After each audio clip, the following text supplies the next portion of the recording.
Olá pessoal, vamos para a nossa segunda aula sobre engenharia genética, sobre biotecnologia. Hoje nós vamos falar sobre clonagem e sobre células-tronco. Vamos lá? Olha só, o que é clonagem? A clonagem é a repetição, é a duplicação de um tecido, de um órgão ou até de um ser vivo por inteiro. Tá? Existem vários tipos de clonagem. A gente vai classificar as clonagens em 4 tipos gerais. Tá? Clonagem reprodutiva natural, reprodutiva induzida, terapêutica e gênica. O que é uma clonagem reprodutiva natural? Poxa, é a reprodução assexuada. Como esse aí que você está vendo, um brotamento da hidra, tá? Então isso aqui é um clone desse indivíduo maior, tá? Então, uma clonagem reprodutiva natural é uma reprodução assexuada. Existe clonagem natural na espécie humana? Sim, existe. Os gêmeos univitelínicos, né? Beleza? Eles são idênticos no seu DNA. Agora, eles são fenotipicamente diferentes. Por quê? Porque o fenótipo, as características do indivíduo, depende não só do DNA, mas também dos fatores ambientais, né? Do ambiente que o cerca, que o influencia. Tanto que as digitais de gêmeos univitelínicos são diferentes, mas o DNA é o mesmo, ok? Outro exemplo é a clonagem reprodutiva induzida. Essa aqui é que a gente vai passar mais tempo, porque é esse método que fez com que a gente discutisse muito sobre clonagem, que é a clonagem de mamíferos, tá? De indivíduos inteiros, artificialmente. Como é que se faz isso? Pega-se um óvulo, retira-se o núcleo desse óvulo. Então o óvulo vai ser anucleado, vai ficar, né? Anucleado. Dá uma olhada no esquema, pô. Tô explicando aqui o esquema.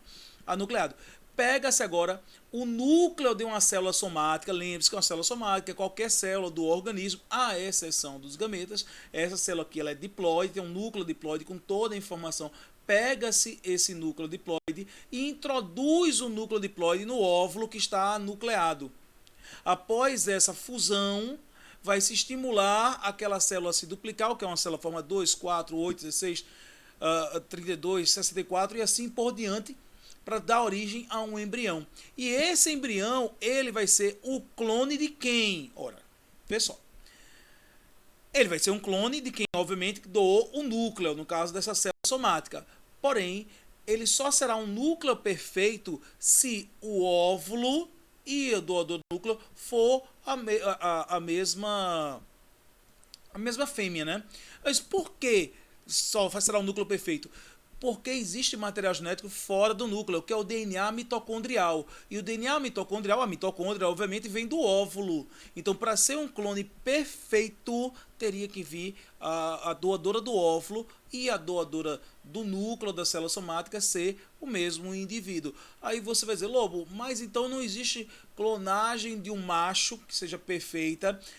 Não existe, porém já existe tecnologia, já está se fazendo com que espermatozoides se transformem em óvulos, óvulos se transformem em espermatozoides. Então está se andando com essa tecnologia, então no futuro sim, você vai ter clones perfeitos também de machos, não apenas de fêmeas, tá?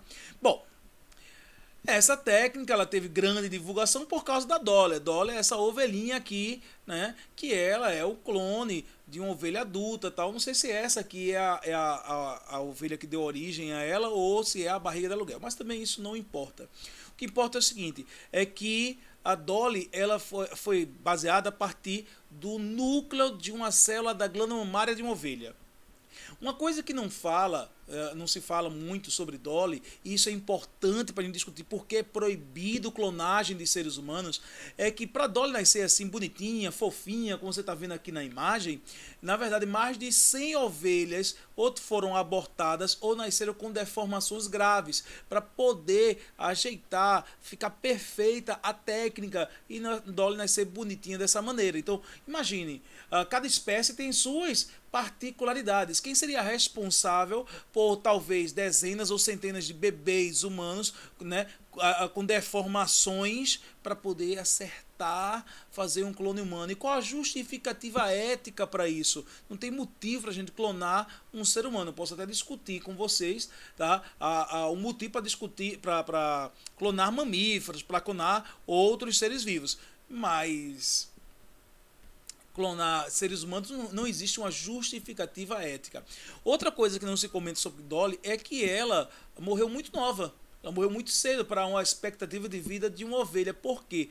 Porque como foi usado o núcleo de uma célula somática, o núcleo de uma célula da glândula mamária, vemos que esse núcleo já adulto é como se ele já tivesse uma meia-vida. E a Dolly começou a apresentar doenças da velhice de uma ovelha, que também, juro a você que eu não faço nem ideia se a ovelha tem osteoporose ou tem mal de Parkinson, mal de Alzheimer, não faço nem ideia, nem quero saber, também não vem ao caso esse tipo de coisa. O que me interessa, tá certo, é você ver que a técnica, ela sempre requer uma precisão maior, ela sempre requer uma qualificação maior, então não é uma coisa tão simplória não, mas isso se fala aí. Então você tem a clonagem de mamíferos.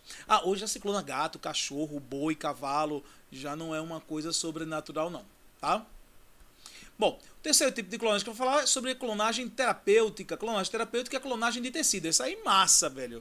Que é você clonar tecidos e para quê? Transplante de órgãos, pô, com zero rejeição. Por quê? Porque vai clonar a partir de células o próprio indivíduo. Massa, inclusive já tem, também está em andamento a utilização de impressoras 3D, não com tinta ou algum tipo de plástico, mas com célula, com tecido para construção de órgãos. Eu imagino, eu espero viver o suficiente para ver a pessoa precisar de um rim novo e chegar no laboratório, colher algumas células, depois de 2 semanas receber um rim novo como ela tinha aos 20 anos de idade, sem nenhum problema e sem zero de rejeição para o transplante. Ok? Bom, e finalmente você tem a clonagem gênica. Essa aí já é usada a larga escala, que é a clonagem do material genético. Para que isso? Imagine que existe um crime e a quantidade de material genético de um suposto suspeito é muito pequena para você analisar esse DNA, mas você pode duplicar, replicar esse material genético várias vezes até conseguir uma quantidade suficiente para poder fazer os testes. Então como é que se faz isso? Pega a molécula de DNA e causa uma desnaturação nessa molécula. No corpo humano, né, normalmente são as enzimas que fazem isso. Porém, em laboratório existe um método muito mais simples e mais barato, que é usar a temperatura. Então aquece esse material genético com a temperatura elevada, em torno de 60 graus centígrados, para desnaturar a molécula, para separar as duas fitas. E depois de separar as duas fitas se usa uma enzima, a DNA polimerase, a gente já discutiu isso na aula de ácidos nucleicos, para poder duplicar e formar 2 novas moléculas de DNA. E repete esse procedimento para formar 4, 8, 16 e assim sucessivamente, tá? Essa técnica é chamada de PCR.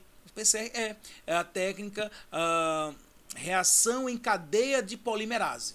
Reação em cadeia de polimerase, PCR, ela é bastante citada também em vestibular, tá bom? Bom, e agora a gente vai falar sobre células-tronco. Uma coisa que eu esqueci de falar sobre clonagem. Eu falei sobre clonagem de mamíferos, mas clonagem de plantas a gente faz há milhares de anos. A agricultura ela faz clonagem de plantas há muito tempo, que são aqueles procedimentos de estaquia, alporquia, mergulhia, a reprodução assexuada em plantas, que o ser humano vai fazer mudas, né? Então não é uma coisa recente não, é uma coisa que é dominada pelo ser humano há milhares e milhares de anos. Bom, mas voltamos agora para células-tronco. O que são células-tronco? São células imaturas, células jovens, células indiferenciadas, que podem dar origem a outros tipos celulares. Bom, as células-tronco são classificadas em 4 grupos. As células totipotentes, as pluripotentes, as multipotentes e as oligopotentes. Tá?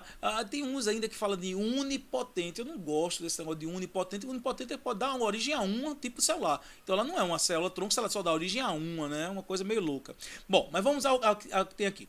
O que são as células totipotentes? Tot já diz o tot. O termo tot é tudo. Totipotentes, elas podem tudo, elas podem dar origem a qualquer tipo celular. Tá? São as primeiras células embrionárias, ainda totalmente indiferenciadas, sem nem ter ainda os primeiros tecidos embrionários formados. Então essas células podem tudo, elas são totipotentes.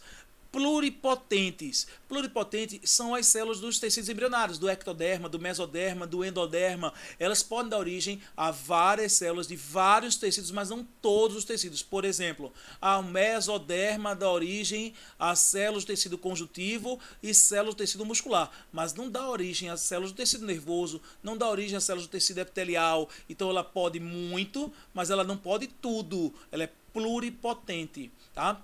Multipotente. Multipotente é quando dá origem a várias células de um único tecido. Então, as células mesenquimatosas do tecido conjuntivo. Pode dar origem a célula adiposa, pode dar origem a fibroblastos, pode dar origem a células de defesa, mas células do tecido conjuntivo, não pode dar origem a tecido muscular, por exemplo, tá? Então, elas podem dar origem a várias células de um único tecido. E, finalmente, as oligopotentes, que dão origem a apenas algumas células de um único tecido. Então, o leucoblasto. O leucoblasto vai dar origem a vários tipos de leucócitos. Tá? Dá uma olhada nesse esquema aqui do lado, que fala sobre essas células tronco. Tá? Então, você tem uma célula aqui, ó, uma célula imatura, e a partir dessa célula imatura dá origem a adipócitos, osteoblastos, a linfócitos. Então, isso aqui é uma célula o quê? Multipotente. Da origem de várias células, mas do tecido conjuntivo. Mas se eu pegar aqui, por exemplo, essa célula progenitora linfóide, ela vai dar origem aos vários tipos de linfócito, mas não dá origem a outros tipos de leucócito, não dá origem a hemácito, não dá origem a adipócito. Então ela é um oligopotente. Entendeu a ideia?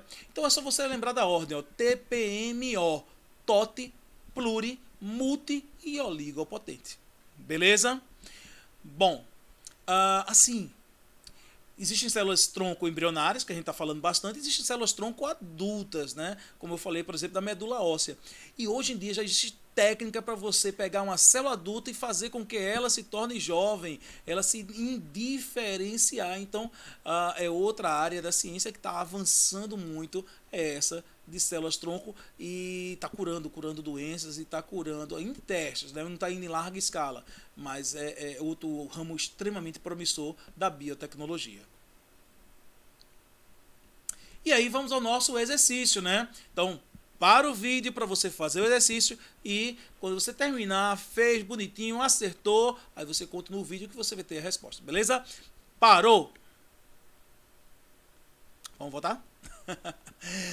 Pela primeira vez, neurocientistas têm tratado um tetraplégico total com células-tronco, e ele vem recuperando substancialmente as funções da parte superior do tronco. Neste caso, as células-tronco embrionárias foram convertidas em oligodendrócitos, células do cérebro e medula espinhal, que auxiliam no funcionamento das células nervosas. Não é? Os oligodendrócitos dão origem à bainha de mielina. A respeito desta descoberta e sua relação com os tipos de diferenciação celular, sabe-se que as células-tronco embrionárias são células de tecidos adultos que necessitam de substituição celular. Isso não é a definição de célula-tronco. Letra B. São células diferenciadas. Falso. São células indiferenciadas. Letra C. São células diferenciadas. Falso, pelo mesmo motivo. Letra D. São oligopotentes, que têm uma capacidade ilimitada de diferenciação. Ilimitada não. Oligopotente dá origem a poucos tipos celulares. E totipotentes, que se diferenciam formando qualquer tipo celular. Beleza. TPMO, né? Totipotente pode tudo. Então a resposta é a letra E. Beleza? Então, mais uma aula de biotecnologia. A gente vai ter a terceira parte ainda, tá? Que eu vou falar sobre transgênico, sobre vacina gênica. Não deixe de assistir, curta aí o vídeo. Vamos continuar os nossos estudos, tá bom? Um abraço para todo mundo. Até a próxima aula.